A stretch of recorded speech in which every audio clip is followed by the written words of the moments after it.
Judge leaned forward as my former landlord, Frank, adjusted his tie and told the court, "You can't expect a handyman's daughter to understand a lease agreement." The leather of his expensive shoes squeaked against the polished floor. I just watched. For 3 years, I'd tolerated Frank. The rent was cheap, and he seemed harmlessly eccentric.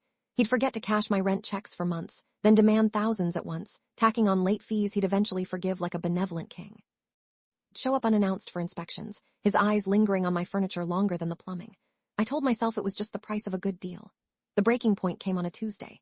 An eviction notice was taped to my door, citing $7,800 in unpaid rent. He'd insisted I pay in cash for the last year, giving me sloppy handwritten receipts I dutifully filed away. When I presented them, he just laughed. "Anyone can scribble a name, sweetie. These are worthless." Something in me went silent. Everything clicked. My strategy was simple.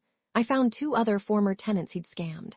Our state was a one-party consent state for recordings, and I had 14 audio files of Frank demanding cash to keep things off the books for Uncle Sam. Housing rights attorney compiled everything.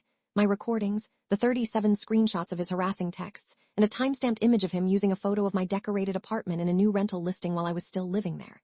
He always called me forgetful. My evidence was a perfect, dated archive of his every crime. Now in the courtroom, my lawyer played the first recording. Frank's smug voice filled the silence. "Just give me the cash, it's easier. No messy paper trail." Color drained from his face. His confident posture crumbled as my lawyer asked him, "Is that you on the recording, Mr. Gorman?" He said nothing.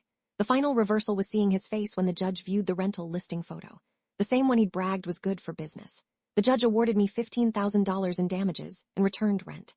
The IRS audit that followed cost him 2 of his 4 properties. I used my settlement for the down payment on a small condo downtown. Last week, I signed the mortgage paperwork, a thick stack of legitimate notarized documents, a proper paper trail.